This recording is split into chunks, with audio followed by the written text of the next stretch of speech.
Hello, ladies and gentlemen, and welcome to the Say Report. I'm your host, Devin Decker, and joining me, my host companion, Sejan Sarowick. Sejan? Hey, everybody! Man, it's a new world today, so forgive me if I am a little flummoxed and flabbergasted this entire episode because we're just this is our first time on the other side, Devin. I'm glad that you brought it up, but I have to be honest with you. We are on the other side, and it's really not going to be real for me until January 20th, Oh, for 2021. Well, right. I mean, not least of which because the fight's not over. I mean, like Yeah. for anybody not up on what we're talking about, we are. This is our first episode recording in a post-election Joe Biden win. And 99% of me is all excited because of the win, and 1% of me is still scared that some bullshit's going to happen. But that's just going to be the way of politics, I think, for all of us for the rest of our lives now. I mean, maybe. I think that the reason why things are this way in this specific scenario is because Donald Trump is involved. I don't know if the politics will be played the same way that Donald Trump plays them, but I really liked your analogy of 99% feeling good and 1% feeling him and him, and I don't know. That's specific too. If you want a transcript of this episode, just contact us at thesayreport@gmail.com, and we'll write out exactly how to spell that so you can amaze your friends with Jesus Christ. Yeah, I'm punchy too. You're not wrong, Sejan. It's a weird time, but along that same thing, I don't want to hyper focus on it because it doesn't feel real for me. Is that cool? Like I mean, five good minutes to talk about how we feel about the politics and everything. I mean, over the last week when I had a song stuck in my head. That's where I'm going to start my election journey. And it was High Enough by Damn Yankees. I don't know if you're familiar with that song. Somewhat familiar, not like lovingly so, but all right. I can. It was track 7 on the Get Psyched mix of Barney Stinson on How I Met Your Mother. Specifically the one that they posted on the blog. Because remember when How I Met Your Mother decided we're going to be an interactive experience and make it feel like we're living in their world? Right.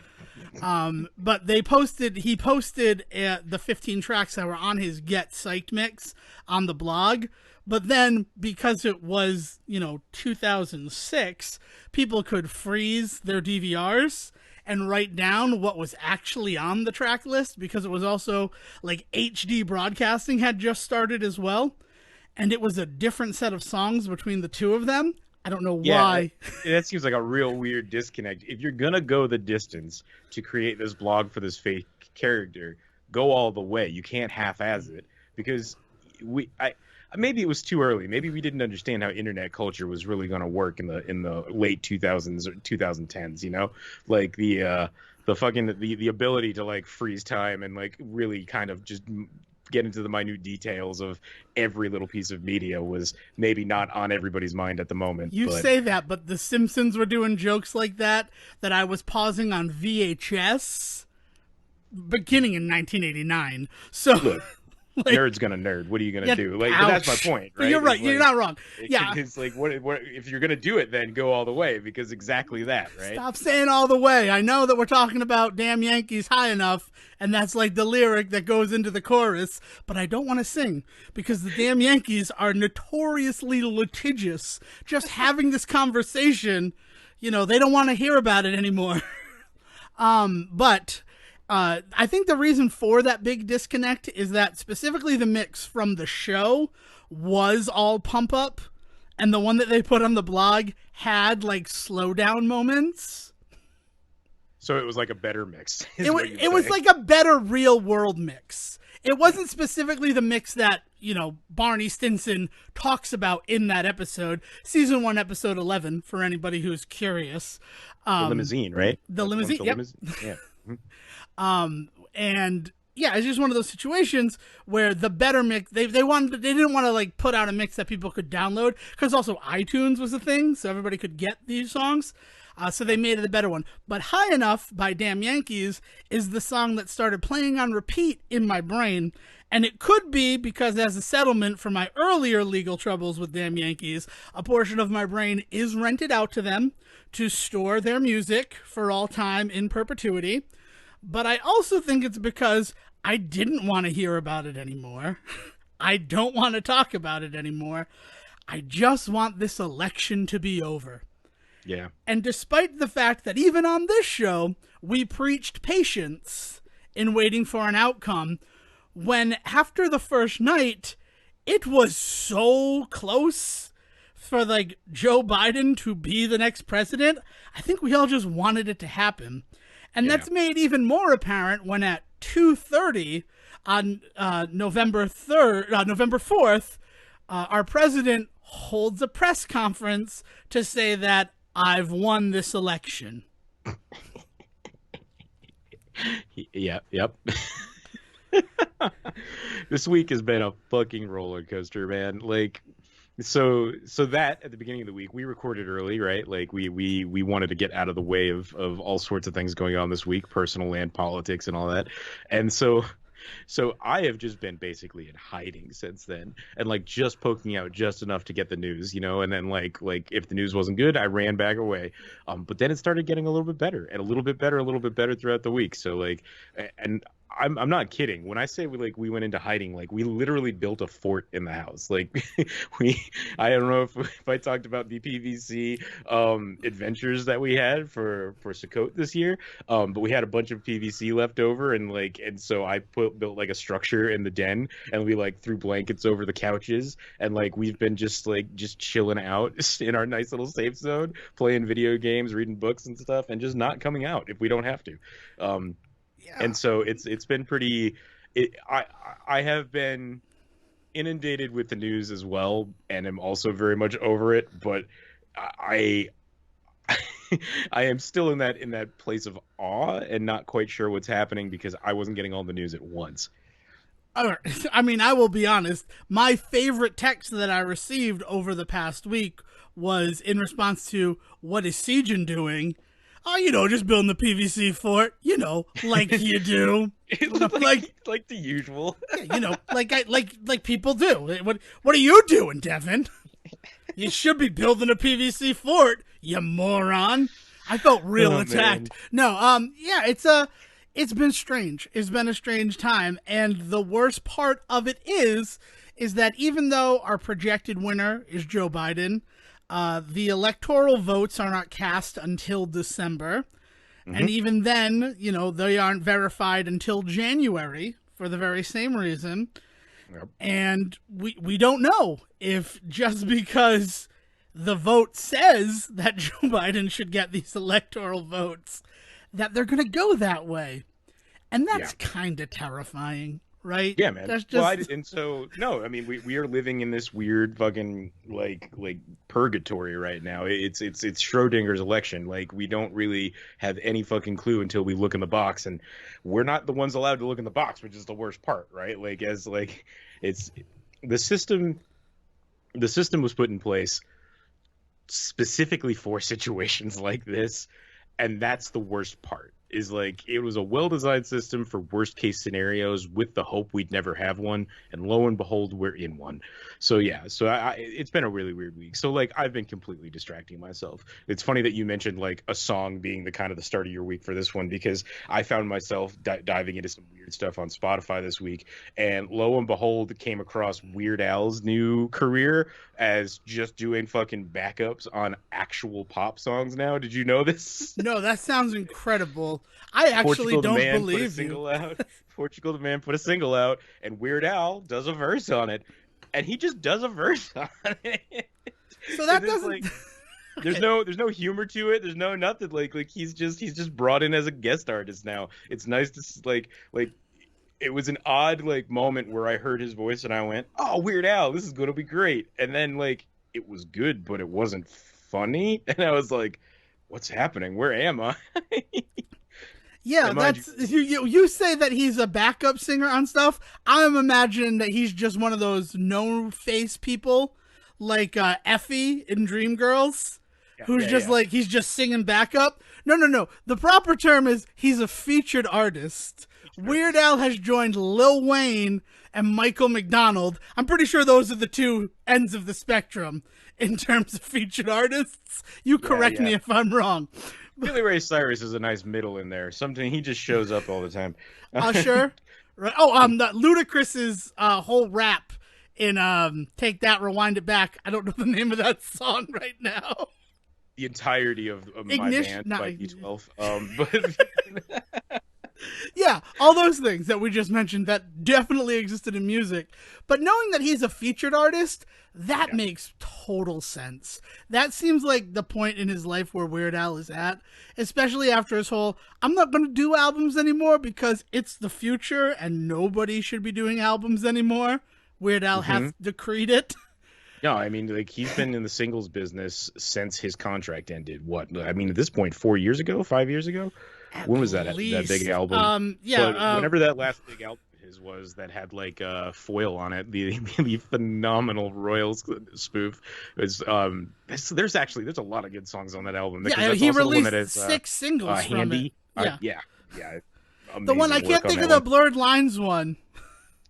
It's the one that's all about English and like grammar. Like the Yeah. entire thing is like this whole like getting grammar correctly. Fuck, what is the name of that one? I don't know. That's the Oh, one that's that I gonna think kill of me. because that was the first single that dropped from it. And Mhm. that was, he's like, this is my last album. I'm basically doing a short movie for every one of these songs. I'm Weird Mhm. Al. Changed the music industry. What was the happy one that he did? That was also a really good cover that he did. Because 'Cause I'm I'm so snappy. I don't think that was I it, think but it was. I'm pretty sure it's because I'm snappy. I can't be um, certain, but I have snappy as one that's in my head. And he but kind yeah, of did so Rabotage like recently. I would count Rabotage. I know that it was just in an episode of American Dad, but it was Weird Al singing it. And the lyrics were definitely not whatever Roger wrote in a letter to Weird Al in the episode. yeah, man. I Yeah. I also dove into Enola Holmes this week as just like a weird thing to do with 2 hours of my time. Have you checked it out yet? No, I haven't. I'm glad that we're going to be talking about Netflix, though. Before we move on from where we are, I do just want to address the sad part, and then I feel like this is going to be a fun episode about distractions. Yes. And that's rest in peace, Alex Trebek. Oh, yeah, yeah, man. Geez, lost in all of this yesterday. Like, I cannot believe it. The dude's been sick for so long, and I was no joke just like 2 months ago getting back into Jeopardy because, funny enough, Netflix they popped a bunch of episodes on Netflix, Mm-hmm. and I was thinking, man, like that dude's still working, and we've known he's been sick for years, and he just kept working. So like it's amazing like what he did in his final like 2 3 years that he knew he was sick because the dude worked up until as far as I could tell last week. He worked, yeah, but October 29th was the last day that he worked. And then his final episode will air on Christmas Day, 2020. Oh man, Which is like that's just insane, right? Like that yeah, there's still 2 months of Jeopardy. And every time you watch it, it's gonna be kind of a twinge of sadness. yeah. And they have not mentioned who's gonna be replacing him. If I were a betting man, I'd put my money on Ken Jennings, because he had taken to doing like every Student week. Jeopardy and stuff, right? Well, like that stuff. I mean, he definitely was still associated with the Jeopardy brand, and he was doing like promos and stuff for them. But he did a category once a week where it was him who recorded in video him reading the clues. Oh yeah, he became one of the. He like he When I didn't was younger, become we used to call them the Clue Girls, but that's awesome. the Clue Crew. I believe Clue is the Crew. official unofficial name of the Jeopardy like presenters, and you know, while any one of the Clue Crew could easily be the person who takes over for Alex Trebek, it kind of feels like Ken Jennings is the one that they were grooming for it. Especially Alex was making some like offhand remarks about it whenever he was on, like, "Oh, I feel some breath on the back of my neck." Oh man, I mean, it'd be really fitting. I mean, I know there's a ton of people that have put in the work on that show over the years, and Ken Jennings is just like one of the many stories that came out of Jeopardy. Because that's one of the big things that I love about Jeopardy is there that every year there seemed to be some story that cropped up from that show that was like one to watch and made it worth going back to all the time. I don't know, not to, it didn't hurt that the game is also still like still just a Hella great playable. trivia game. But It's yeah, so yeah. much fun. It's also it really distills down humanity in a way that reality TV is unable to. I mean, board games, game shows are like the forefather of reality television. For sure. But, you know, when it's half an hour and the people are not really talking about themselves except for a 30-second blurb between the first half and second half of the first Jeopardy round, like, you don't have much time to get to know them other than how they perform. It's this weird, like, combination of professional sports and humanity in a way that, and it comes into your house for half an hour every day, no matter Yeah. where you are in this country. Right. And then, slowly over time we realized what we were getting because as I said, like on Jeopardy and stuff like that, you'd get these story arcs because people would be on for 2 weeks, right? And people would start getting attached. And like it's very, very easy to see how something like that leads to the reality competition genre, where suddenly it's an hour long so that we've got an extra half an hour to actually tell more story, right? And then you end up with all of those types of shows, which inevitably ends up leading to the fucking reality TV that we have, where they just eliminate the game entirely and it's all about the people. So, like, I think there's a real clear connection there. It's like Jeopardy and real world like got together, and that's how you got like the Amazing Race and things like that, right? Like yeah, man, it's the dude ushered in an era of television, going as far back as the 80s, right? Didn't he start early 80s? This is the 37th season of Jeopardy. Alex Trebek has been the host for 36 of them. Wow. Yeah. Phew. Yeah, I think Ken Jennings is a really safe bet, though. And I think that as somebody that is only like a tangential watcher, like I won't say that I put it on every night, but like I will watch Jeopardy if it's on in front of me. I think Ken Jennings is a perfect pull because like it's a name that I recognize as a Jeopardy thing. And knowing that he's been working with the show means that like he's more than familiar with like how things are gonna go. Like it'd be a very easy thing to slip him right into that position. That and two reasons why I would like it. One, as much as I love Alex Trebek and as much as I mourn, his unfortunate defeat by pancreatic cancer, it really bothered me how superior he acted when people got the question wrong, because I didn't feel like Alex knew the answer. Now, maybe Alex he knows did. all. Maybe there was something I didn't know about Alex Trebek. And maybe he was like a genius and he wrote all the clues, which I know he didn't. But He's the watcher. That's sort of secret. but if it's Ken Jennings who is doing that and he does that same air of superiority, I can handle that because he won 72 games in a row. Yeah. This Dude guy is knows something. intelligent. Yeah. And the other reason is it'll be me sitting down to watch Jeopardy with a host who on Twitter called me a nerd. And that's like a weird badge that I wear. Like when one of the biggest nerds in the history of television and nerddom calls a person a nerd, like you gotta feel a way about it, right? Exactly. And it's I'm glad you chose to go this way with it and not the other. Well, it's actually like I'm like Because this is also how fucking villain stories start. Like oh, fucking Jennings. oh, don't get me wrong. There is definitely a universe where I became a villain because it was this moment where I'm like, you're gonna call me a fucking nerd, Ken Jennings? You fucking nerd. But then I'm like, no. Wear it as that badge of courage, dude. You gotta think about the fact that he knows a lot about a lot of things. You were able to correct him on an obscure Simpsons fact. Oh man. Good times. Last Shit. time I checked, they never had a full Simpsons category on Jeopardy. Maybe. I just probably didn't see that episode. But I'm yeah, sure they've had one by I now. mean they've had video game ones that are hilarious. Hmm? They've had a Pokemon specific one. There had to have Best been a ones they Simpsons one. best ones they ever do though are the Muppets slash Sesame Street ones, and they do them frequently. Yeah. So like, go look up some great videos of just like just Sesame Street clues. They're amazing videos. Half of the time, it's Alex actually recording them with them too, which is even better. Yeah, man, good stuff. It's a real shame that he has passed away, but as I said, like he's been sick for a while, so in a weird way, like it's also kind of like a goddamn fucking relief. Like I cannot imagine what him and his family have been going through over the last few years.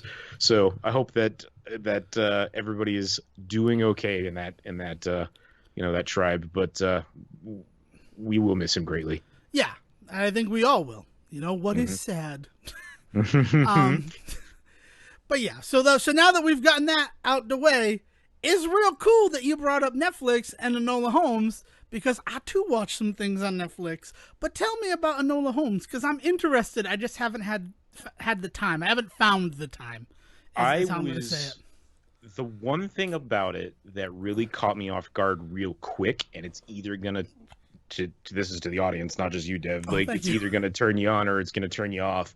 Is that I didn't realize that it is swinging for a little bit of a younger audience than like it was swinging for a younger audience than I expected. That's the way to put that sentence. It is really at home in the likes of like a Harriet the Spy, Nickelodeon's Harriet the Spy, or even what was the Nancy uh Drew? Are you looking for Nancy nope, Drew? nope. It was basically Nancy Drew, and it was Get a Clue. Do you remember Get a Clue? I remember the Prozac song where they had to rebrand themselves as Simon and Milo. Get a Clue. That is the reason why I'm a Prozac fan. Because I loved that song. And then, ironically, someone else we're going to talk about in this episode, tangentially, and you've seen the Be Positive promo, so I'm pretty sure you know who I'm talking about right now. Oh yeah. Brought them to my attention. Like, you like Simon and Milo? You should listen to Prozac. They're the same band. But yeah, Get a Clue with Lindsay with Lohan. That's Lindsay who it was. Lohan Yeah, as a Disney Channel original movie star. Back when there were no fucking rules just right on the But Disney Channel. but that like that really rad girl power detective story, it also like it's more towards Harriet the Spy than it is towards what was the Kristen Bell one that everybody loves? Veronica Mars. Veronica Mars. It's yeah, but I think that like it definitely learns a lot from Veronica Mars, right? So there's a lot of that kind of that caught me off guard like really early on because there's some pretty on the nose humor, for instance. Like it's not subtle in any way. There is no subtext anywhere in the fucking movie.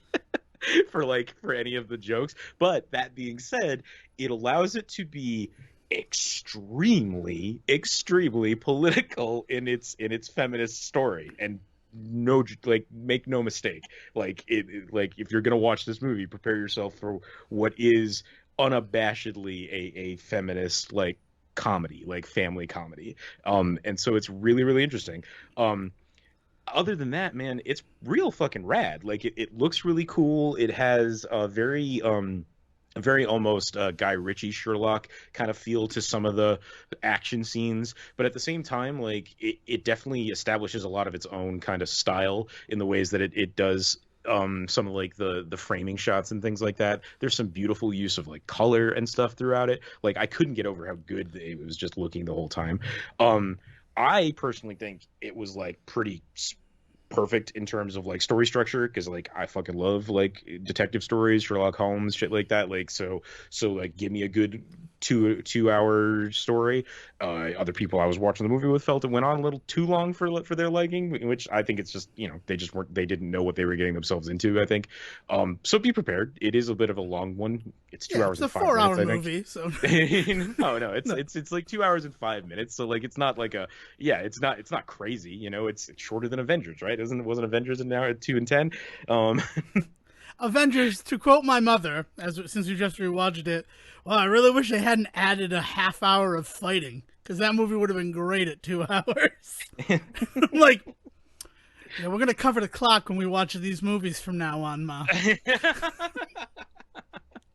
Yeah, but yeah, it's a really interesting film. I think that it's going to be really divisive if it ever catches any traction. I'm honestly surprised it hasn't, because like Cavill is amazing in it as Sherlock, and he's really only a side character. As much as like he is he is present throughout the whole film. It's not like he just shows up to bookend the movie or anything like that. It's really not a movie about him. It truly isn't. And Millie Bobby Brown is just a fucking, she steals the whole thing. And it's not even fair, because she is the main character. She earns that titular role. Like, she really does. I think it's in her fucking contract with Netflix that she has to ride a bike everywhere in anything she ever does for Netflix. Um, It's probably but in her contract that they have to buy her a bike, and yeah, then Netflix fuck you is, hey, bring that bike to set. yeah, You're gonna be yeah. riding it You can today. have you can have this once we're done filming. Yeah, no, I they do some weird stuff with Mycroft. If you're like a huge like Holmes fan, you might be a little turned off by how utterly shitty they make Sherlock's older Mycroft is brother. shitty. He Okay, I Let's be let's agree, and I want to say that from the get go. I agree, but when I tell you that they make him like upsettingly shitty in this, like, to take that from somebody that's on the same level as you, saying that Mycroft is always kind of shitty. wow, that right there kind of sells me. There was controversy revolving around Enola Holmes, but it was more related to the Arthur Conan Doyle's estate and the fact that Sherlock isn't allowed to have emotions. Like, that was what the problem that they had with the film was. You know the exact like the so it's not that Sherlock can't have emotions. It's that in the freeware version of Sherlock, Mm-hmm. he is emotionless. It wasn't until later stories written more by like Arthur Conan Doyle's estate where he does start to show emotions, because you do end up with things like the introduction of a sister, the introduction of like family and his relationship with Watson growing and stuff like that. That is the stuff that they still technically own the rights to. So their argument was that if you're going to show a Sherlock with emotions, then you owe us money, because we own emotional Sherlock. Other than that, he has to be a cold bastard, and that is why very often you see him played as a cold bastard, is because that exact part of the whole fucking deal, which is ridiculous. Yeah, I mean, it's absolutely insane that, but I believe the any other controversy that could have come from it, it almost feels like it's preemptive consequences to Yeah. be like, oh, we're gonna give him emotions, and that's gonna piss off the Conan Doyle estate. We'll be in the news for that, and then that'll be what people talk about. They won't talk about any of the other things that could be divisive or upsetting. Do you know why that's also very like upsetting? Is that you don't hear about that shit being pulled on the Guy Ritchie movies or on the Moffat series. It's like, which is stupid, because the entire point, like his character arc in both of those versions, is that he learns to care, But that specifically about Watson in both of those cases. But like, so I can make the argument from a legal standpoint that the fact that his arc is learning to care means that he is emotionless, which means that they're still technically in that emotionless Sherlock free play area. see, that gets really sticky for me though, because the idea with like that sort of shit is like like I can't create a character in a movie that by the end of it turns into Mickey Mouse and say, well, he wasn't Mickey Mouse the whole time.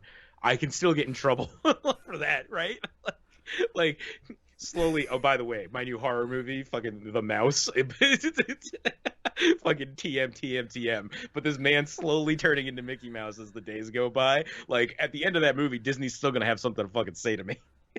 Right, but I feel like you'd still be on firm legal ground if you don't call him Mickey Mouse.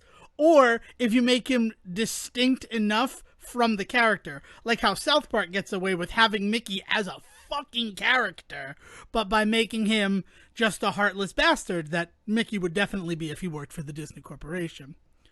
These are Right, the, if the Mickey Mouse beliefs were real. of Trey Parker and Yeah. Matt Stone, not Devin Decker and Stephen Sarwick or the Sit Report. Just covering our asses there. Oh my God. Yeah, no, it's just a weird argument to me all around. I don't understand it at all. And also, again, Sherlock is so like he's such a tangential character to this story. It, and he is actually, honestly, the sweetest character in the story. So in a weird way, I guess they do have a bit of an argument that, like, out of every male character in this movie, he is seen as actually the most understanding towards Enola, which is hugely important to her as a character. And like, and that is what this movie does, is it does this thing where it introduces the idea of Sherlock. He pops up every, every 20 minutes or so, and like, it's enough to remind you that this is a world in which Sherlock Holmes not only exists but is like important to everybody. So she is able to do things like lie and say that she's like Sherlock Holmes' assistant in order to get into a building, right? Like that is a feasible plot device at that point because we know that Sherlock exists. But other than that, like, he doesn't need to be there. He doesn't do anything for her. And this is key, I think, to the whole like feminist side of it too, is like, there isn't a moment in Enola's life where Sherlock does anything for her that she couldn't have done for herself. He helps, but he never takes the fucking like he never takes the rug out from under her. Like, she is always firmly the one in charge of her life and her decisions and everything in this movie, which is very, very like key, because if it didn't have that, it runs the real risk of being super preachy and empty, because it gets real preachy in some moments about the idea of feminism, but then also wants to have her fall in love with a cute boy. And like that balance gets really difficult in movies. And I actually think they do it really well in this one. So like, I almost think is like, anybody out there that's kind of turned off by the idea that it's a super feminist film, you should check it out anyway. And then just like, feel your feelings about it. I'm not going to tell you you're going to love it if you see it, but it's interesting the ways in which they handle the idea of feminism in what turns into a teen romance in a few moments of this movie. Like, it's an interesting watch. I don't know if I could recommend it to everybody, but I will say this: I will gladly watch it again. I had a hell of a good time with it, and it's going to become one of those ones where, like, every now and then, every few years, I'll probably get an itch to watch it again, and I will. Also, Henry Cavill is Sherlock Holmes. I mean, Henry Cavill's fantastic. Yeah. I mean, Man from U.N.C.L.E., there's our secret recommendation for this. Watch The Man from U.N.C.L.E. Speaking about a Guy Ritchie. I know, right?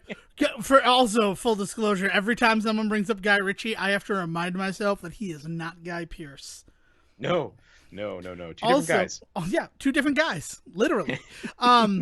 Also, confessions, I've never seen his Sherlock Holmes movies, which blows my mind. It's so Jared Harris plays such a good Moriarty in the second one. And that's funny that you say that, because I was going to point to them as a really good version of Mycroft being kind of a dick.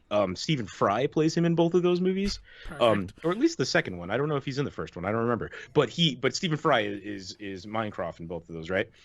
I haven't seen them. I like that you just asked me for confirmation. Yeah, no, it's asking the world. This is a conversation Stephen with Fry everybody. plays that character, right? But like, he in those movies, right? He is there, and he's definitely conservative. He's all for the state. I mean, that's the whole point of him, right? And he's a Tory, and yeah. Right, exactly. And he's pompous, and he eats and drinks and smokes too much, because that's the character. But at no point do you feel that he is like evil. This is the first time where I've ever seen him portrayed as just, he is a Disney villain. He is to this Disneyfied version of a Sherlock Holmes story that is Enola Holmes. He is the Disney villain. Like, and it is almost upsetting as somebody that like really kind of, I like the dichotomy of that character up against Sherlock, but that's just not what this movie is. And that was really easy for me to get over that. But I just couldn't believe what a fucking terrible like character they make him. In the best ways, but like a terrible character. And here's another thing. You could take my hacker's card if you want, but I have not seen enough of the Johnny Lee Miller Elementary series. I've seen bits and pieces. He is pretty awful in that series for the 2 episodes I've seen that happened to feature him. That's fair. I forget that that's like a Sherlock thing, and it is actually for a lot of people the Sherlock thing, and I have to give more credit to that. And I think actually Elementary probably deserves a good hearty like try from me. I've been recently restarting Bones again, so I don't know if I'll do Elementary alongside it. Maybe I will, but once I get through my Bones watching, whether that's to the end or whenever I give up on it, I think Elementary might be next for me. I did what's the one that we love with fucking Timothy Hutton there and Dean Devlin's Leverage. show? So yeah, I did Leverage earlier in the summer, and like once I finished that, I've been kind of looking for a new mystery show, and now I've landed on doing Bones again, which I love early Bones, but I remember that I distinctly stopped watching because I was kind of over it, and I'm curious if that'll happen again. But yeah, maybe Elementary will be next. I'm probably gonna give Sleepy Hollow another try. To Sleepy stay Hollow on this season one. one is so good. Sleepy Hollow season Is so one good. was so good, and then it got to this It's so point where I'm good. like, I can't do this anymore. But Yeah. I haven't gotten a chance to talk about it because I had stayed up way too late on Halloween before our Sunday morning coffee talk, watching Sleepy Hollow for the first time, and that movie's so Okay. fucking good. I can't believe that I had never seen Sleepy Hollow in 21 years. And it's gonna Yeah. that deserves a lot more discussion from us. In fact, Yeah. I'm probably gonna say let's VSE this movie because I'd Yeah. love to do a very special episode on Sleepy Hollow or a time capsule, whatever. It's just that made me like I want to revisit all the Sleepy Hollow. Yeah, yeah. And Sleepy Hollow, man, the Tim Burton Sleepy Hollow is classic in my family. Like it was one of those ones that my mother took me and Zach to see like immediately when it came out. Like we saw posters for it, and she's like, "Oh, we're going to that," which is like really rare for my parents. Like they love movies, but they're never like excited about a movie. Like they're just happy that something's on. Like I love my parents, but it's just not their bag, right? Like it's just not what they do. But that my mom was like super into. So like we've got some history with that movie in my family, and so like I love to rip it apart and that talk sounds about like all the bits and then pieces. yeah, there's a semi promise from the Save Report. But there's so much more that I want to talk about this very week, and we're already where we are in the episode. Yeah. So I watched some other streaming stuff, but you said that you specifically did some more Netflix stuff. I want to hear about that. right, okay. So I'm gonna lead with The Boys in the Band, which Okay. was released on September 30th, 2020. Yep. And it feels weird to lead with that because I have to talk about something else from Netflix. And Jim Parsons is a wonderful segue that I'm not going to get to use. But Boys in the Band, what we've been doing in the Decker household, I've talked about it before, is on Thursdays, one Decker picks a movie and we all sit down because I can't go out to the theaters to see new movies. So a movie that no Decker has ever seen is chosen by one of the Deckers in a rotation. And my mother chose The Boys in the Band because she'd been hearing so much about it. Matt Bomer is sexy as hell. I mean, yes, Matt Bomer is sexy as hell, but that's we should just start a podcast to talk about it. Because if we start talking about how sexy Matt Bomer is, as Even when he's covered in bandages on Doom Patrol, but it's not even him. But that's okay. It's fine. yeah, but it sounds like him. So my mind is there, and there are plenty of scenes where he is Matt Bomer as Matt Bomer playing Mr. Negative. I can't think. Larry is his name. So I'm familiar with The Boys in the Band, the play that was made into the 1970s movie. But, nature of Hollywood is what we're going to talk about here. And the fact that movies are renamed shit all the time, it did not connect for me that I was about to watch another retelling of this script until about 5 minutes in, where I'm like, oh my god, this is just The Boys in the Band. I know this story. I know that. I know. And I had Like to sit. there has to be one every decade. It's every 2 decades. They're not Oh, is that crazy. It's one every 20 years. They know that the Star is Born story could not exist in any other way. Gotta get them generations. Yeah, you gotta hit him. But yeah. So I sit there as the only one in the room, and I'm like, I think I'm the only one who knows this story, and I just need to be quiet, and I just need to let it happen. And Jesus, yeah, okay. yeah, like because if you're not familiar with it, you're not like I have a theatrical background, so also immediately because of that, I am judging. There's an interesting thing when you take a play and you do it for the screen. Right? Going from stage to screen is strange.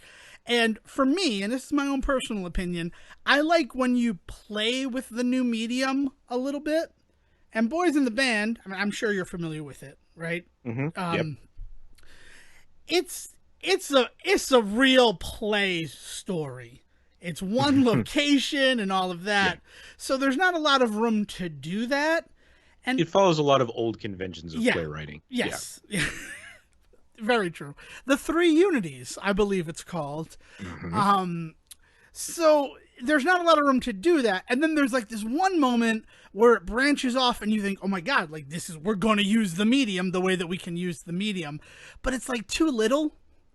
And it was a little disappointing. And Mm. it's strange because, like, I went into this movie with literally no expectations. I thought it was some new thing called The Boys in the Band. And then suddenly, when I recognized, oh, it's this story again, so many just, like, dropped onto me. Yeah, yeah, man. Well, I mean, it's one of the things about seeing like a movie that was on based on a play versus based on anything else is that like we actually have many different versions to see. It's the same issue that I personally had with Fences. You know, the big winner a Mm-hmm. few years ago for Denzel Washington and Viola Davis and stuff. Not that that's a bad movie by any stretch. It is a phenomenal piece of cinema. It's just that I have seen that story so many different times in so many different ways, including with Denzel Washington in both the father and son role. Like I have seen so many pieces of that like it just hits different for me, right? And so that is what it is. I mean, that's the context of seeing these things sometimes when you know the story, you know what's coming. It's the same thing we deal with Marvel every time we're like, well, we've read the Infinity War, we know what happens. But you know, depending on what the artists can do with that, knowing that their audience might know this, that can be really really fun sometimes. Yeah. I mean, the still the best line in the MCU for me is when to go against him would be to court death, being said to Thanos. And I'm just like, and he did that. He was in love Yeah. with death. That's like a Yeah. whole arc for him. Yeah, that is actually like a hugely important part of his and oddly Deadpool story. But yeah, Yeah, so like that, I will always stand by that. And Fences, I think they did a really good job with the medium because they had more than just the stage. So yeah, like they actually made it feel like you're in this home. Whereas every time I've seen the play, you kind of have just the two locations. yeah. You just have outside and you have the kitchen, Yeah, are really like the two locations of that whole play. but Of it. Yeah, yeah, but they really played with space in the film version in a way hmm, that I really liked. I mean, just in terms of cinematography and such. But yeah, yeah, so I was a little, watching Boys in the Band and, and also to think that like I'm in a room of people who are unfamiliar with the story. Cuz like the 1970s adaptation, that's another, it's a pretty well-known piece. Like right. there's a reason why a play that hit off Broadway in 1968 suddenly became a movie. Well, And not 2 years later, yeah, right? like Yeah, yeah, like it's important. It's one of the first times that you had homosexual representation anywhere in the world. So it was just, it's good, it's enjoyable, but I know that I brought a lot of my own baggage to it, and I'm a mm, little disappointed by that. But if you're looking for something good, especially, you know what I like? I like Jim Parsons when he's not Sheldon Cooper. yeah. Because for I have 12 to agree. years he I was have to agree with that. just Sheldon Cooper. Um, and playing Michael in Boys in the Band he's excellent. He does such a good job. And then, but immediately I'm then thinking about The Normal Heart, the Yeah. HBO adaptation of that script that was done in I believe 2014. And then I'm also thinking, because of that, how well that jumped from stage to screen. Just in terms of the fact that that one has a lot of different locations, like the way that it's written, so I you mean, get to the have a big kinetic story. Yeah, I think the big example for a lot of people in this wheelhouse might be Angels in America and the way that Kushner was able to take his show from stage to screen. And a lot of that is attributed to the fact that he had been working in both mediums. A lot of that is attributed to the fact that it's a very postmodern play. So like a lot of the like crazy ass shit you see on stage, being able to then recreate or reinvent it for film was actually like a joy and not a chore, which cannot necessarily be said for things like Boys in the Band or Fences or any, you know what I mean? Like, Mm-hmm. are in this wheelhouse. I'm pissed that we have not been able to see it yet because of COVID. But Blythe Spirit this year was supposed to be I this year, know. Dude, In right? the Heights. I want to see In the the film Heights, yeah, adaptation of In the Heights so bad. Like right, I saw the trailer and I'm like, I'm on board for this yeah, because I'm a fan of that show and it already looks like we're doing what we should do with this. yeah, And then yeah. like But Yeah. As far as like straight drama goes, though, that's when it Sorry. starts to get a little weird, Yeah. right? No, I mean like musicals have always kind of had the benefit of being fantastic because they Yeah. are a musical, whereas like a straight show like Boys in the Band, there's not like a there's not like a magical element to it, right? Am I completely misremembering No, this there's play? nothing Yeah. magical Right, about that at right, all. exactly. So like so the magic of cinema, like the literally the thing that we talk about with film, is actually not gonna change much for it. So I'm not too surprised that it was kind of a letdown. And honestly, you're not the first person I've talked to about it that has felt that way. I know a lot of people that have been like, it's serviceable. Like it is an adaptation of this thing that otherwise, honestly, a lot of people wouldn't even be aware of. So like in that sense, and like you said earlier, like being one of the first things to truly kind of throw like homosexual like representation in people's faces, like even just existing is kind of a big fucking deal. So like that's cool. Yeah. No, you're not wrong. Like, and it's true. Like, the fact that my mother was unfamiliar with it, or at least every representation that she gave to me, made me believe that she was unfamiliar with it.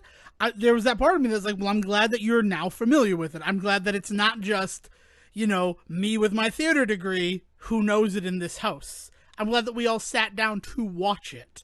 Yeah. It's just, it was disappointing because I'm thinking it's going to be something else with Yeah. that title. And then, to see the cast, and I'm like, oh, wow, this is a great cast for, like, the movie that I've made up in my head. Yeah. Oh man. And Well, yeah. Anything else Netflix related? Because there is one more Netflix thing I've got to say before we move on. yeah, And we so mine will be quick, so then Yeah. we'll go to yours. And that is, I found my new American Pie, Oh. and that's fucking huge. If you've been listening to the show, you know the words I just said. Those are big words. And I can't believe I'm about to tell you what I'm about to tell you. But it is H2O. Benchwarmers. Oh man. Oh my. Okay. All right. This is something we have to put a pin in, and we might have to talk about bench warmers, even just on another episode. Maybe it gets its own. But I think, but like, I gotta like rewatch that movie before we can get too deep into this because I saw that movie at like a dollar dirt theater. The same Dollar Dirt Theater I've seen many a film at. R.I.P. East Providence 10. No, the reason why is I didn't rewatch Benchwarmers. No, I watched the 2019 sequel, Benchwarmers 2 Breaking Balls, starring Chris Klein. And, all right, well, I'll gladly put a pin in Benchwarmers because, like I said, I'm at, like, American Pie level with it, where, like, you didn't need the nuance or the subtlety in this fucking Benchwarmers sequel. And then thinking back to the first Benchwarmers about, like, that movie also didn't need to be as fucking good as it is. Right. Like, Yeah. Man. So, Oof. Benchwarmers 2 Breaking Balls, I was just looking for a movie to kill 90 minutes, and I threw that on, and by the end of it, I'm like, that was so good, and I can't, what just happened? That's excellent. I am gonna have to check that out, and we are gonna have to talk about some bench warmers sometime then, because that's ridiculous that is the thing that you found, especially after our special last month on Hubie Halloween. Yeah. Like it's awesome that you found something in that wheelhouse that works for you so well. Did you say H2O? Was that Yes, your guess? Yeah, that was my You guess. know that I'm a card-carrying member of the H2O fan club, right? I know. And Mako Mermaids. Oh god. So it's not gonna be. I'm not gonna have rediscovered a show I fucking love enough to have a handmade card in my wallet. All right, what's your last Netflix thing? Because there's way other stuff that I want to talk about. And this is just going to be a quick mea culpa on my part. Over the last couple of weeks, Haunting at Bly Manor has discovered new life in pop culture. I don't know if you're familiar with this, but a lot of the people early on that were talking about how it was kind of a letdown after The Haunting of Hill House being as scary as it was, and that actually also getting a resurgence this year of people talking about how it might be the best piece of horror television they've actually seen in the last decade, which says a fucking lot in the era of Scream and Scream Queens and fucking American Horror American Story. Horror Story. Yeah, thank you. So like, yeah, so go check out Haunting at Hill House. I still stand by the fact that that is the superior and like amazing thing. However, Haunting of Bly Manor has found new life in the realm of representation because a lot of people pointed out, and you know, take this for what you will, the fact that like I saw it and didn't feel the need to comment on it, but it is also, on top of being a scary story, also a lesbian love story, like unabashedly one. Like there are people talking about it as if it's like hidden within, and it's not hidden. It's right, it's on its surface. And a lot of people have come out since we talked about how I was not as impressed with it as I should have been, that I was maybe not, for lack of a better way of putting it, watching it correctly. And I do want to say that coming at it from the standpoint of the representation conversation, I think it is more than worth the watch for that. But if you're going in expecting to like have your fucking pants scared off, that's not what's going to happen. But if you're going in looking for something that is going to be creepy and also have a nice little like love story to it that you don't get to see in many other places, like I just wanted to make sure that it was out there, that I have since reevaluated and seen some things, and rewatched the first episode at least. And have to say that like I do have to give it some props for that, and I just wanted to get that out there. I feel like that's kind of our November thesis on this show, is that like expectations are something that you need to be aware of. Yeah, because you're not wrong. If you're going into something after Hill House expecting this to be just as scary, and then it fails on that level, it's kind of hard not to judge based on your own expectations, much like mine with Boys in the Band. So that is something. It's a good thing to temper expectations. And that's a great segue point. Sorry, Jim Parsons. I'd love to use you, buddy. But we're going to talk about the fact that we are on the literal eve of the 9th generation of gaming. yeah, man. It's happening. Tomorrow. Yeah. The Xbox Series S and Series X will be available to be purchased tomorrow. Maybe not available to be purchased. If you've already pre-purchased it, it should be arriving at your domicile. In history, it will be recorded that the Xbox released tomorrow. It will not say how few of us actually got a hold of one, but it will say that it released tomorrow. Yeah, if you go to the Wikipedia page.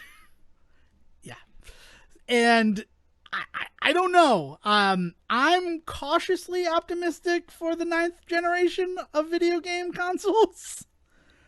And I think that's an important thing. The weird thing is, for me, talking about this, is I do have a PS5 pre-ordered. But much like President Biden, until I see it in my hands, I'm not going to believe it's true.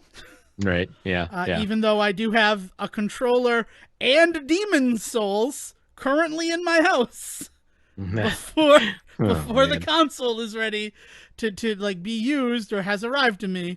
But if it weren't for Demon's Souls, I don't know if I would be as excited as I am for the PS5. I am very excited for the PS5 for what I know they're going to do. Now, take this as somebody that has not pre-ordered theirs yet, is perfectly happy waiting till I have the reason to buy it. Like, I'm coming at it from the mindset of like, by the time I need it in my life, want it in my life, it will be available. Anybody that's trying to like fucking make sure they get one this month and is dealing with that kind of, I'm not dealing with that. I'm not in that world. I don't have to worry whether or not mine's going to get delivered, because in like, you know, March, when I finally get around to saving up the money and there being a few games that I want to buy along with it, I will be able to go buy one and I will be able to get my games and I will have a good time with it. So like, I am excited, but not in the feverish way that I think video gaming, like media, has kind of set people up to be. People? Yeah.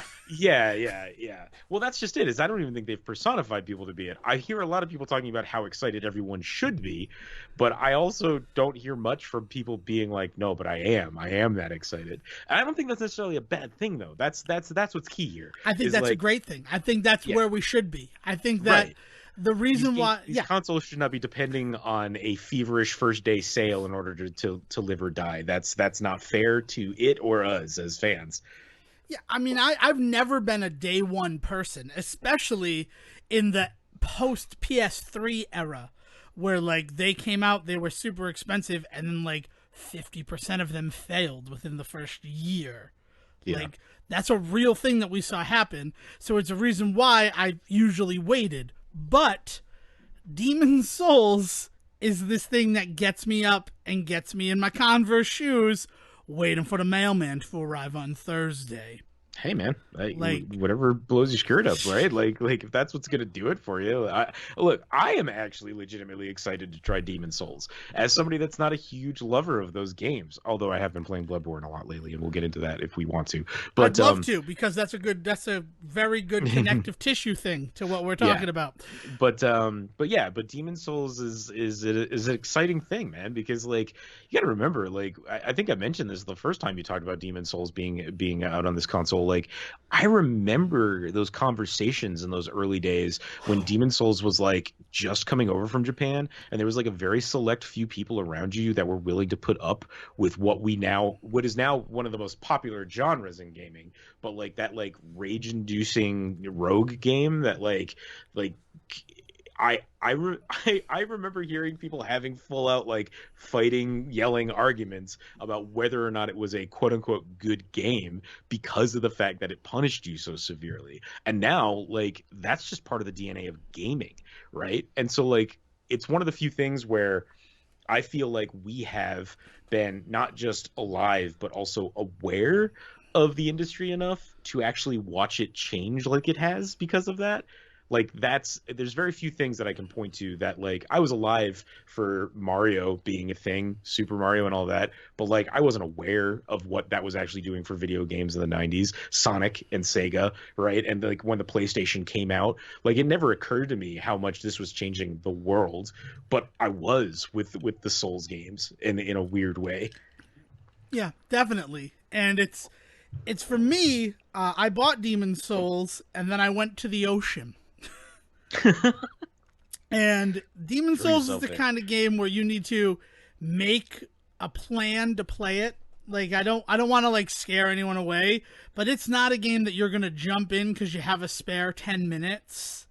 We should say the first iteration of this game wasn't. I'm curious to see what kind of exactly. Like, I don't know if the new one's going to be like yeah. that. The original one, the one for PS3 that released in 2009, was not built for like quick gratification.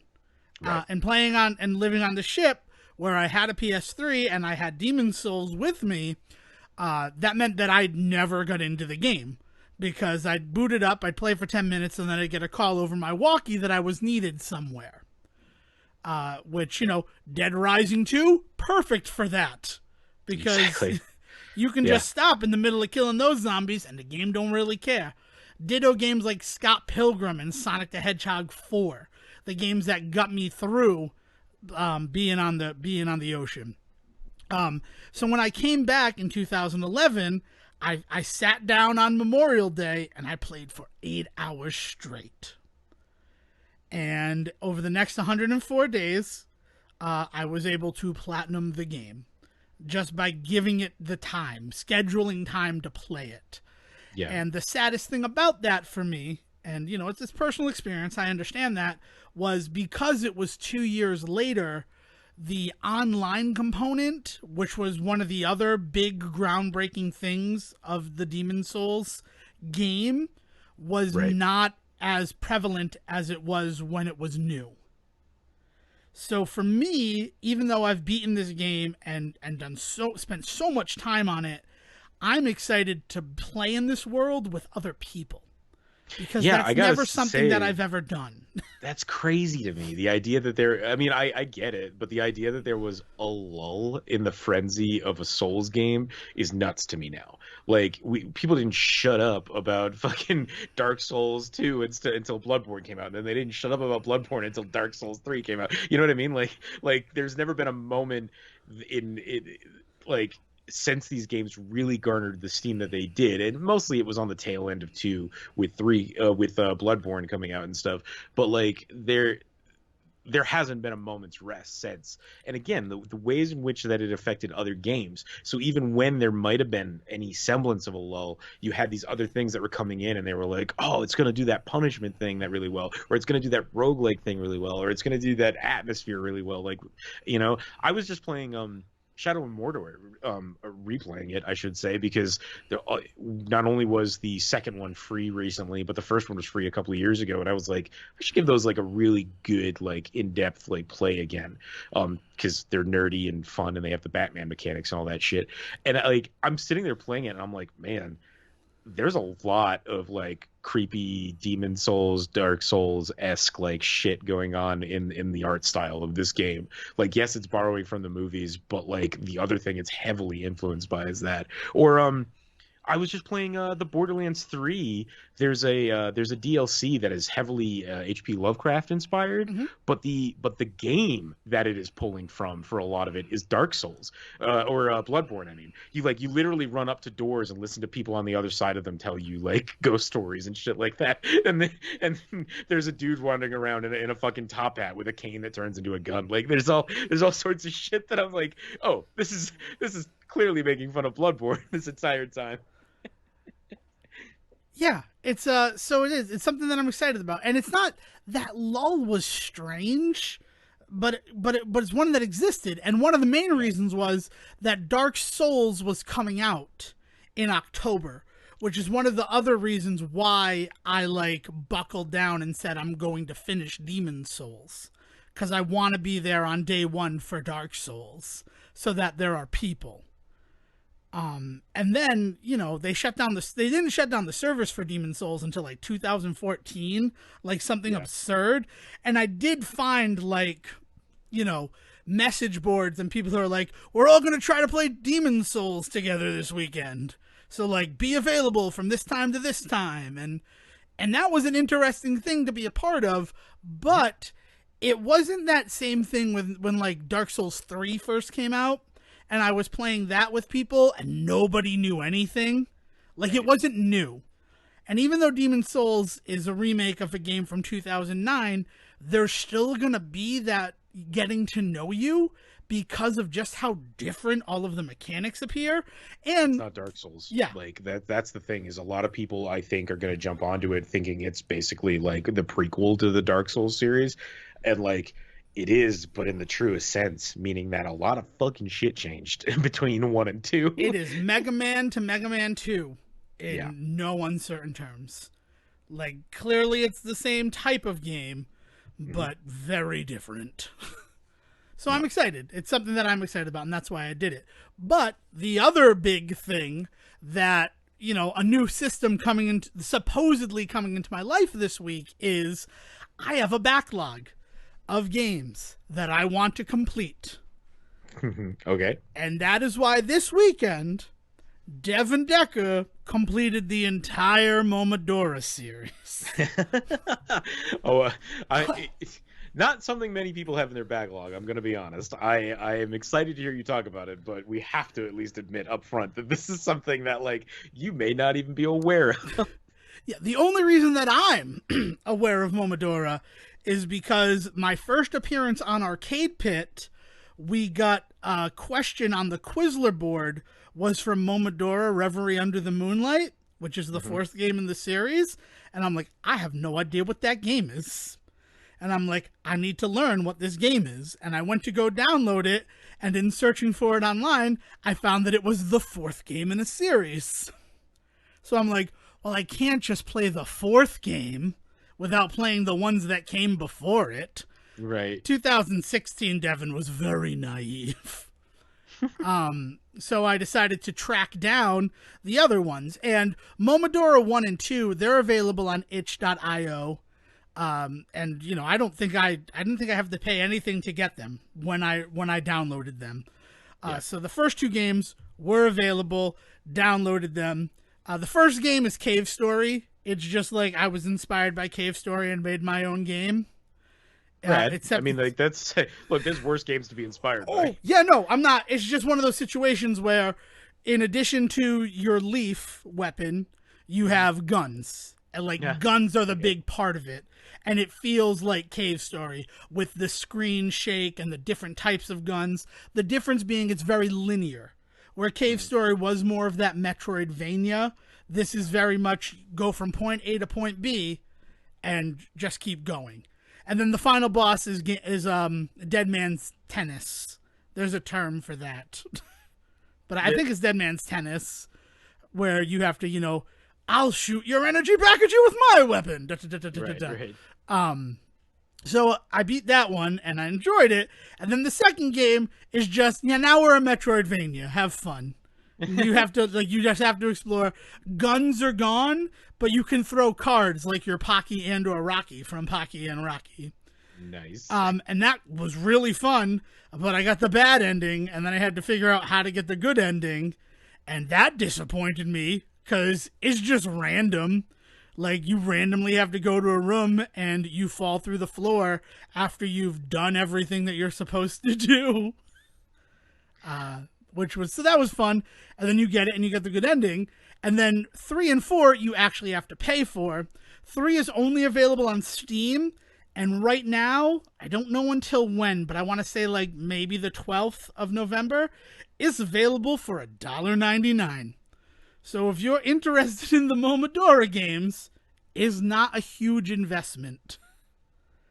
And All right, man. the third one is, again, that more arcade, linear style, really good story. Like, I couldn't believe that, like, they'd actually, that's what it added, right? If each of the games has been additive, the third one added, like, an overlying story that you're going for, other than the first game, it's, I want to bring my mom back from the dead, and the second game is, we need to kill this demon that's been terrorizing our town.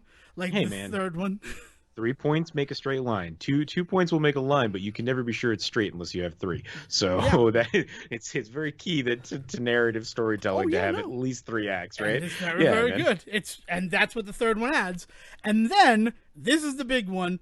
Honestly, the only game that you have to play, and this is as someone who spent his whole weekend playing through this series, is Momodora Reverie Under the Moonlight. And right now on the PlayStation Store, is available for $2.99, which is 70% off its normal price of $10, and that is until the 21st of November. So if you're looking for a pretty solid Metroidvania, I have to recommend this game. So you mentioned that it was something that you were playing and you wanted to talk about it, so I poked around a little bit before we got going today, and like instantly finding all of these dudes on YouTube that were just like, you should be playing this game. You don't, like, I understand why it's getting buried because algorithms suck in the fucking digital market, and like if it isn't everybody talking about it, then nobody's talking about it, right?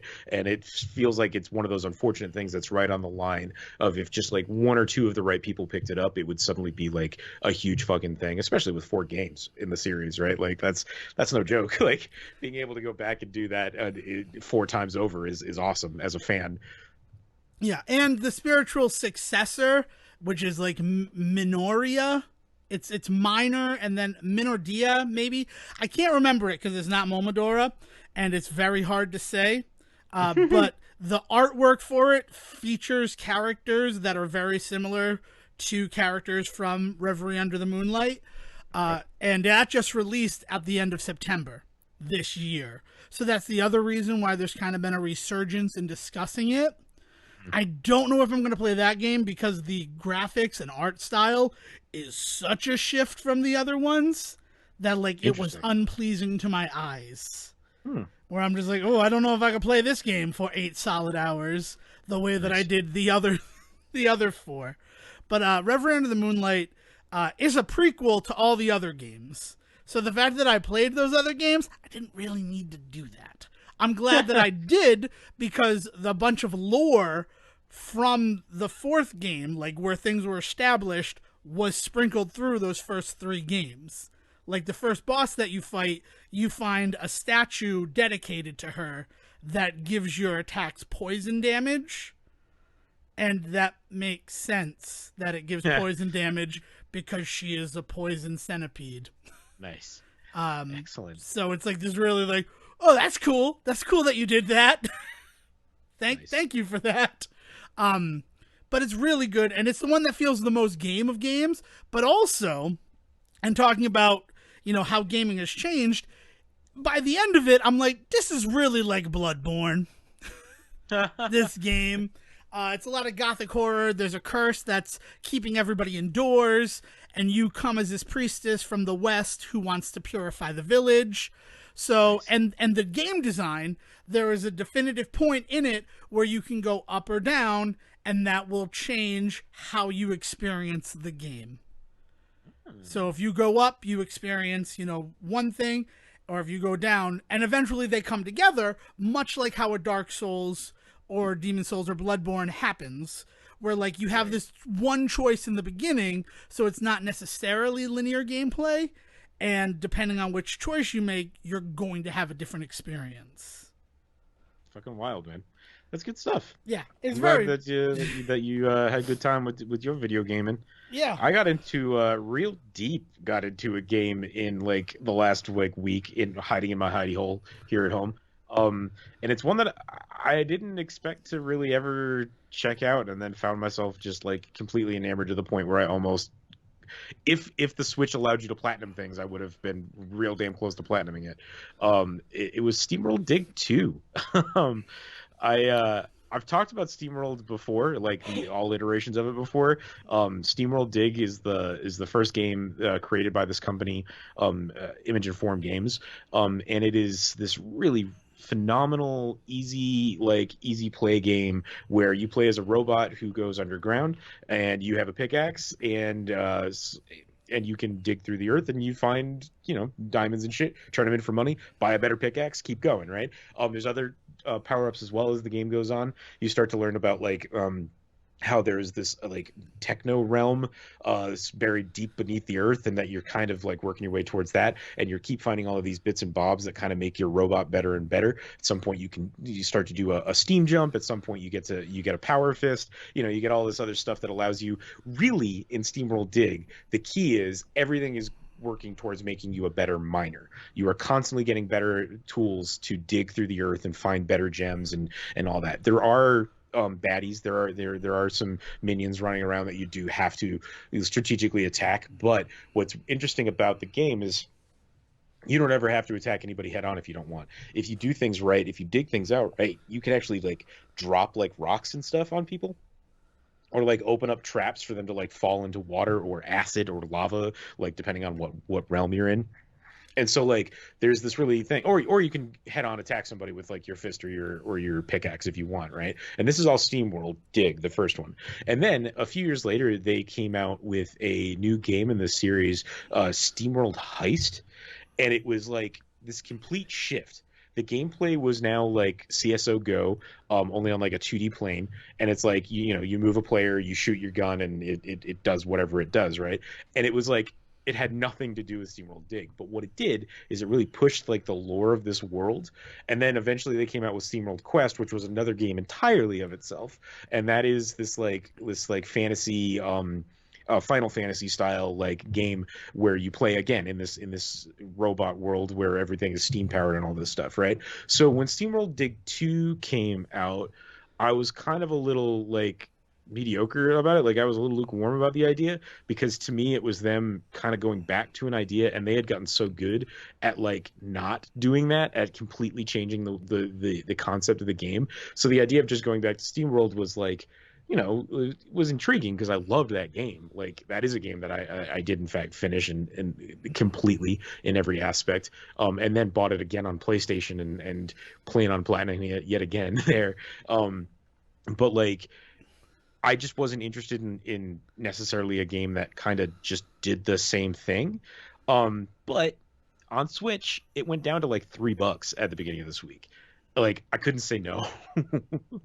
So I grabbed it because I was like, well, what the hell? It's on the Switch, so I could take it with me places. It's a game that, even if it is just the first game again, I loved that first game, so I'll at least enjoy $3 worth of it, right? Yeah. Holy shit, dude. it is so much better than I gave it credit for. Like it starts out like that and then really really quickly establishes that it's going to be a different game than SteamWorld.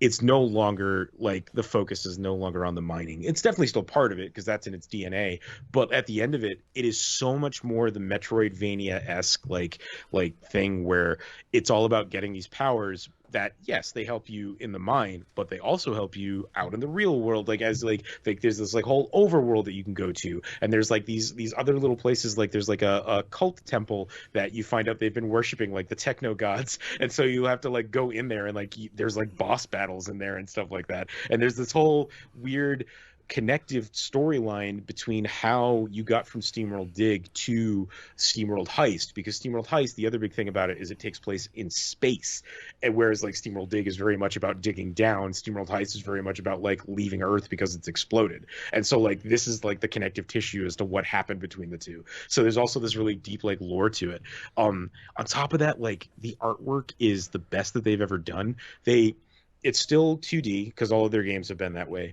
But what they've done is they have the progressive backgrounds. I forget there's a term for it that I'm not using that I should be. But the idea that like the background is moving separate from the foreground. Well, there's actually like 3 or 4 layers like that.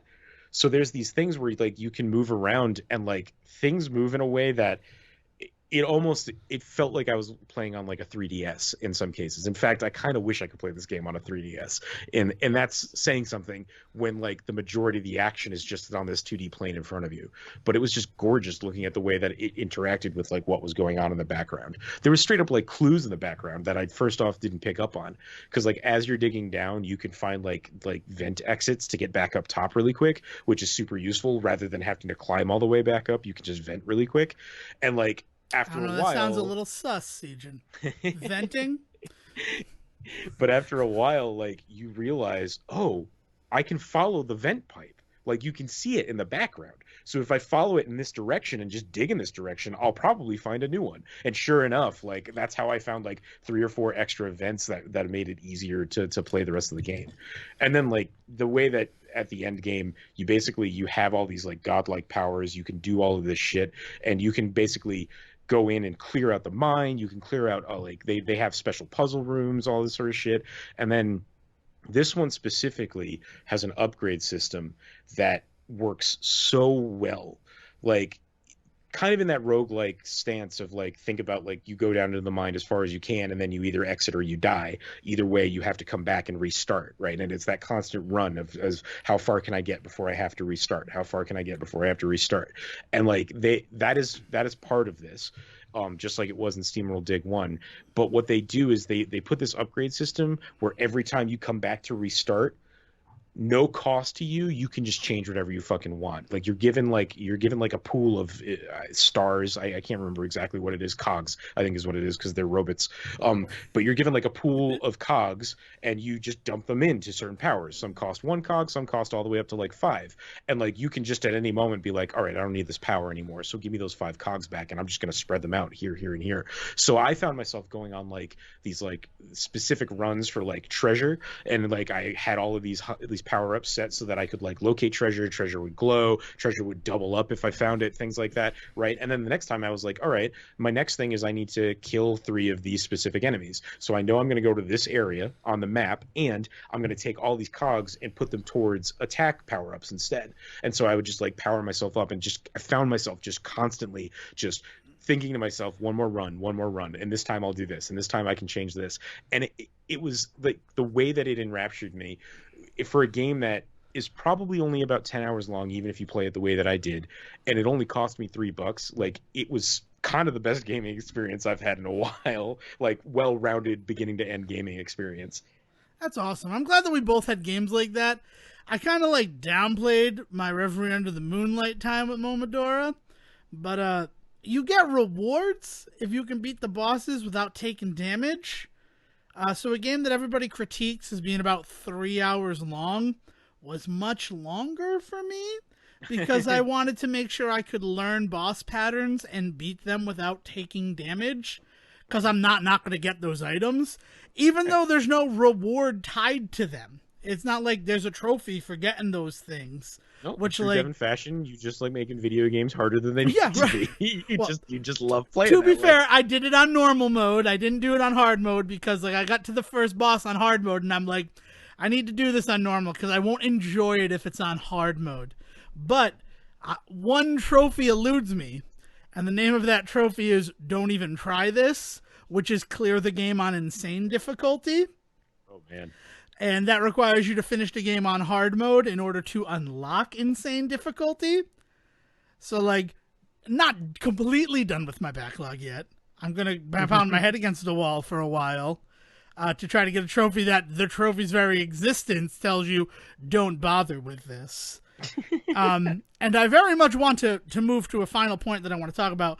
But I'd also like to say something, and that's I talk a lot about the Shantae series. The Shantae series is in the DNA of the Say Report. And I'm a little disappointed that I didn't try Momodora sooner because it seems to be a lot of the stuff I like about the Shantae series in terms of the strong feminine representation in video games. All of the people that you control in the games are females. They're priestesses. They have this duty. They get to kick ass, but it doesn't have that same level of exploitation that I feel is on display in the Shantae games. I mean, is front and center on the Shantae games as we've talked about many times from literally day one of the show. Yeah. So it is just one of those things where I just want to highlight that, and I want to highlight that specifically because I've seen people call Reverie Under the Moonlight boobs born, because there's the one boss, Lumbella, the Decay Witch, or the Witch of Decay. I'm not sure of her proper title. Who's a big lady and you attack her breasts. That's just the only part that you can reach with your weaponry. Okay. Don't let that one fight define everything, is what I'm going to say. Don't. Yeah. This is a game that after I beat the first one, I said to Dale, I'd like you to watch the trailer for the game that I want to get on the PS4. This was before the price dropped down to $3, which, like, I don't care. Even if it's awful at $3, I'll be happy for the experience.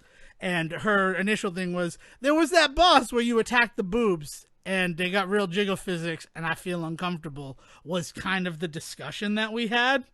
Yeah. And I get that. I totally get that. It's not a bad discussion to have because that's a weird thing. Jiggle physics. Whole other realm, man. Yeah, well, I mean, it's a portmanteau of jiggling physics, but it's also cursed. A cursed portmanteau. Is one of those things that is unfortunately also in the DNA of gaming. Look at the DOA games and the fact that, oh, look at that. It's hot ladies. And I don't know why that's part of it. But can't wait to buy the nude pack. Oh my God. Or like Ninja Gaiden Sigma. You could control her breasts with the right thumbstick during cutscenes. And it's like, cool. That's not something I ever wanted or needed or ever thought about. Yeah, yep. Thanks, video games. Thanks, Team Ninja. But it's one of those things where, like, there's so much good in all of these games. Don't let the one cringe moment be the thing that defines and shies you away from it. Which is sort of the argument that I always make with the Shantae series. But the Shantae series, it's sort of the inverse, where it's 90% just exploitation of the female form to get people to play. And that's all people focus on when, like, there's also really good gameplay there. Now, the gameplay is exactly why you should play the Momodora games. Honestly, if they were all just, like, pixel block people, I would still play the game. And I would not be upset by that. So I do want to I want to recommend it. Because I've recommended Shantae for so long. I want to recommend one that doesn't do that same thing. Despite the fact that that's how they marketed and sold the game. Yeah. Because they know their core audience. Because, God. Also, Time Spinner. I've talked about Time Spinner before briefly. Time Spinner is also a very good female-driven video game adventure. And that one doesn't have any of the exploitation. So there you go. So those are things, right? We run the gambit. And now it's time for it's not really a new segment, but like if we were going to have a production meeting, I'd say let's make this a segment, at least going forward. COVID TV times. Oh, man. Last week, we talked a lot about the Connors because it was kind of the only one that I had seen. I don't know if Sejan had dropped in at all on it, and I was very disappointed with how they've been treating the virus in a show that's like, we're going to be the real because we're the Connors, and that's sort of what Roseanne was always about. Yeah. And Sejan mentioned a series that I probably should have checked out, which was Superstore.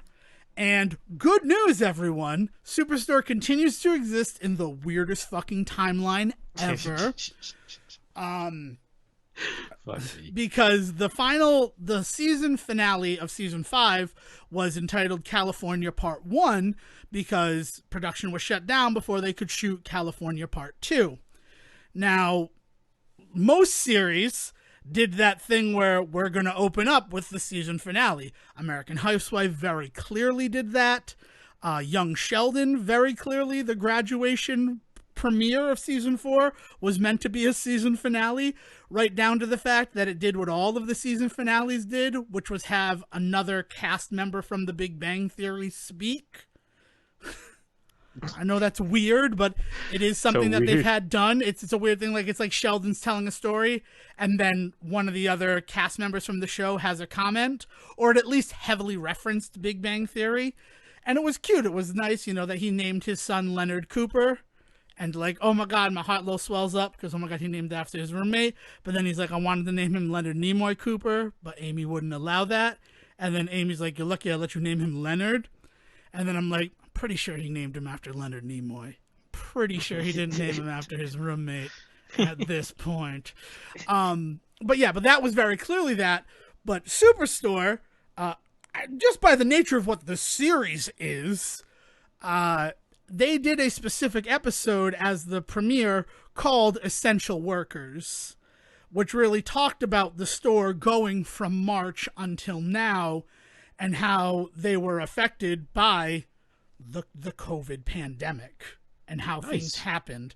And really good, whenever they're out on the floor, they have masks on, except for one specific scene, which like it's brought up that it's like, I don't care if you're busy, you need to make sure that you have your mask on. Don't wear it around your neck just because they're running you ragged, Amy, and all of that. When they're in the break room, they don't have masks on, but a lot of the times they're also eating. And I know that that's a time when people are lax. I mean, like, they're still socially distanced, and it's hard to put food through a mask, I've been told. I mean, I just don't eat when I'm not at home. That's sort of how I do it. Yeah, and there's also there's a lot more honesty to that, in that, like, when you are in a break room, even I, like, when if I need to, like, step into a restroom at a restaurant and I need to, like, wash my hands after everything, I will take my mask off for a second, give myself a good, like, quick, like, moment of breath before I put it back on and step out. Like, I'll be the first to admit it. Usually there's not, like, somebody even in the room with me, which is key to that, but, like, right. I can forgive that, I guess is what I'm saying. It's better than these people working on a assembly line, having a face shield, having a face mask, and neither one of them is being used. Like, that, sorry, the Connors, that's bad. That's bad signaling to people. Superstore did a good job. However, they apparently didn't get the memo that this episode was going to kind of be a one-off, the way that the Olympic one was, because whoever wrote the Essential Workers episode of Superstore, and that's something I feel like I probably should have looked up, and I'm sorry that I didn't. I would love to give the credit where the credit is due.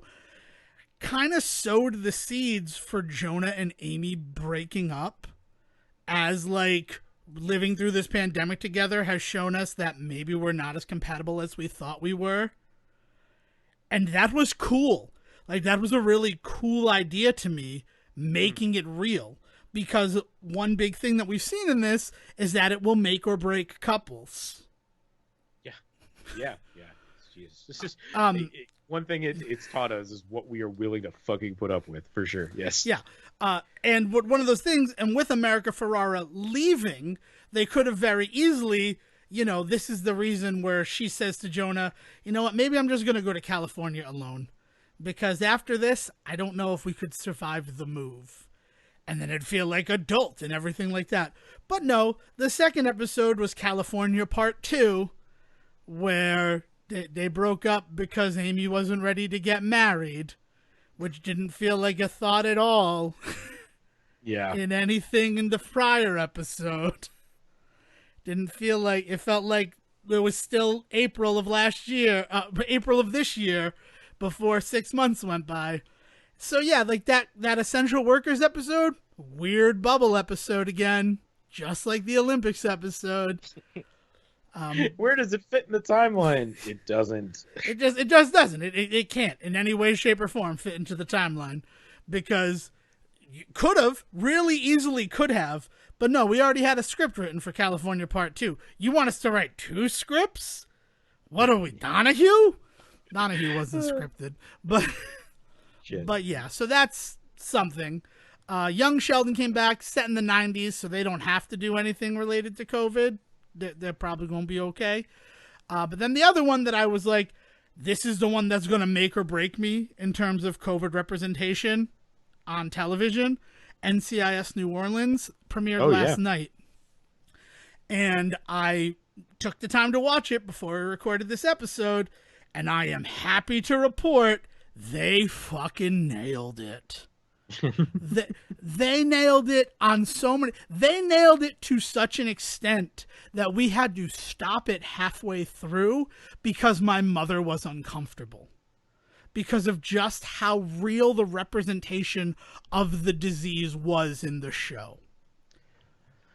Hey man, we were talking last week. We said there needs to be somebody that's going to be willing to step up, and you called it. You Like, fucking Babe Ruth that shit.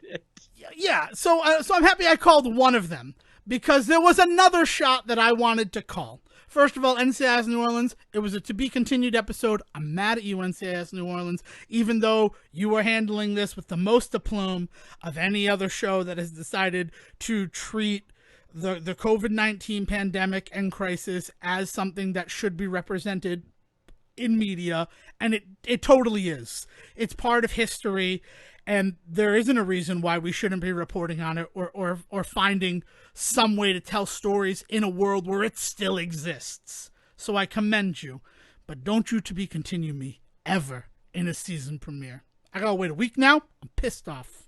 NCIS New Orleans. But happier things, right? I'm going to try to be positive, Sejan. There you go. I'm going to try to be positive because the other shot that I wanted to call was regarding a series called Be Positive.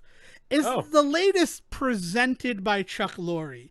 He didn't specifically create this one, but he is backing it like an Eli Roth or a Quentin Tarantino. Right. And you've seen the promos because I asked you to watch the promos, and all I could think when I watched those promos was this show's gonna get canceled so fucking fast. Yeah, man. I have to agree, and I have to agree because they've committed one of the cardinal sins of sitcoms. Every bit that is in the promo and every bit around the show, even to the point where it's titled Be Positive, and that is my biggest evidence of this, is really focused on this one thing that our main character, played by Thomas Middleditch, the wonderful, phenomenal, fucking lovely Thomas Middleditch, needs a kidney and does not love anybody in his life or know anybody in his life that loves him enough that'd be willing to give him one until he runs into an old high school friend that he hasn't seen in a while. And, in true sitcom chicanery, like she gives him a thing and they become besties again. That cannot be that cannot be an entire series. It is the same thing that we talked about with Alex Inc., where like this is an interesting plot line in a series, but you can't hold the story for an entire series. And lo and behold, nobody was interested past like 6 episodes of that. And I feel like that's going to be the same thing here. Like they want it to be very much like a Will and Grace style. Will they? Won't they? Will and Grace was not a will they? Won't they? There was. Excuse me, they definitely explored the idea of Will possibly like not being gay and her being the only reason. Not immensely, but that was like a huge appeal for that show. It was basically ultimate moonlighting. Is like they can't ever, right, because he's gay. But what if they did? Like it was Cheers on crack. We're Is what it gonna was. avoid the Sam and Diane trope by making it so Sam is into dudes. And that's kind of true. Then weirdly, yeah. It's you're not wrong. Right, but like they've that is your bread and butter for a sitcom, is the relationship between your leads and where those relationships can go, and like look at something like How I Met Your Mother. It's a promise that they have to fulfill by the end of it, and they feel so fucking dedicated to that promise that it ruins the show in its last season. The promise it ruins that they the show in its that. last minute. Right. They really Borat subsequent movie filmed the end of How I Met Your Mother. But there's this sense with Be Positive where like you're making this promise and then you're showing me in your promos immediately the fulfillment of that, and it's like, this is it, this is over, this is done, I don't care anymore. So like there's this weird it's just fucking weird, man. Like it, on the one hand, I'm very happy to see certain people get work, and I'm willing to watch it. And if it turns out to be some magical weird thing that's around for 5 years, I will be here for it. But I just don't understand what they think they're going to do past the pilot.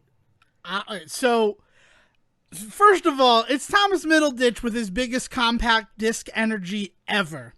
I have always compared Thomas Middleditch to the compact disc, but this time I feel like he's just playing a compact disc. And that's, look at the C, look at the D. And I feel like I shouldn't say like the person's name that I'm comparing it to. But Sejan knows. And it's for Sejan that I say it. It's a little hard to watch for that one reason. But I watched the first episode of Be Positive, and immediately I was saddened because I'm calling the shot. This show's going to get canceled so fucking fast. I loved it. I absolutely loved it. I loved the pilot of Be Positive. It sounds like a phenomenal romantic comedy. Like, I would watch the Netflix movie in a fucking heartbeat. So it's really good. I mean, I don't even know if that's supposed to be it. I don't know if they're supposed to get together. After the end of the first episode, I don't know if I just want them to be the best of friends or if I actually want there to be something romantic. And it's just like that's how that show would survive. If they decide to go the route of literally just making it that they're friends, that there is no love interest between the two of them, that it's not even explored. I mean, like, it's the Jerry and Elaine thing, right? Like if they could pull that off in this day and age, like, that'll be the reason to root for it to stick around. And there's this one moment in the pilot where he's like, I need the kidney from you. I'm sorry about what I said. I'm sorry about insulting you, but I need your kidney. And her job, and it's actually Anna Ashford is playing the lead Gina, the female lead Gina. She's primarily known for her Broadway work. She won a Tony for appearing in, I cannot remember the show, and it really pisses me off. She's been nominated a bunch of times. That's what throws me off. She's been nominated for Tonys up and down Broadway, but she's not like the woman from like Waitress or anything like that. I believe she did appear in Waitress, but it's not what she won it for. She won it as Best Featured Actress in a show. I cannot remember what for, and that really bothers me. Yeah, I mean, you could look it up if you want, Anna Ashford, and get that information. It was in 2017. I can remember everything but the name of the show, and I feel like a real jerk for that right now. But she plays the female lead, and her job is she drives an assisted living bus to like take people to their medical appointments. And that's sort of how they come together. Is they're at a wedding of a former high school friend, and she's like, I have this sense where I can feel like death is on somebody, and I'm getting big death vibes from you. Oh man, she's done a fuck ton on Broadway. Yeah, so Wicked, Kinky Boots. Yeah, I think it was Kinky Boots that she won it for. She does the Frozen Broadway show. Yeah, she's got. She's been up and down Broadway, and she's been nominated a bunch. And she fucking Sunday in the Park with George is no joke. That's a hell of a show. Yeah, and she won a Tony for something. So she is also, but she's also been on. Yep. She was in the revival of Sunday in the Park where it was her and Jake Gyllenhaal. Whoa! See, I didn't. Yeah, she got the resume, and CBS has been trying to find a place for her for like the last 3 years. She had 2 episodes of God Friended Me where she played Fliss. She was in Evil. She was in episodes of The Good Fight. So like CBS has been trying to find somewhere to put her, and her unique brand totally fits with Be Positive in this way that's fantastic. Like she takes what would be a one-note character and elevates it to like levels of memorable characters in television, like that pantheon of people that even if the show didn't last, this character stays in your hearts and memories. I can't think of anybody off the top of my head, but there have to be people who did that, right? That's not something I just made up for funds. No, not at all. You know, if it were Devin, you'd probably have examples. Shut up. Chloe from Don't Trust the Bee in Apartment 23. There we go. There's a character who's very similar to her Gina from Be Positive. And, you know, that's like the whole thing. But what I think they're going to do and how I think they're going to make this show last is they're going to pull the baby mama. And that's a thing that I get to say now. Baby mama is now a trope. It was probably a trope before Baby Mama, but, you know, I've decided to make it one now. This is my decree of it, where in the first episode, it is announced that she needs to stay sober for 3 months before he can accept her kidney. Because she's done drugs and alcohol and all that. I was going to ask if that was something that was considered, because in the previews they make her out to be the worst when it comes to abuse of like drugs and alcohol, and I was like, I don't think you want her kidneys, dude. I need to tell you I was on the fence about the show until after she says I have to stay clean and sober for 3 months, and then this kidney is yours. And then the next day he goes to her apartment and he picks up a mirror and blows and just coke dust, and I'm like, that was the joke. That was the joke that sold Devin Decker on this show. I wasn't sure, but that was like subtle and edgy in a way that really tickled me. Like laugh out loud tickled me. I'm not going to shy away from it. So I think it's going to be one of those, all right, you're moving in with me and I'm going to make sure that you can stay healthy and sober for the next 3 months so that I don't die. Okay.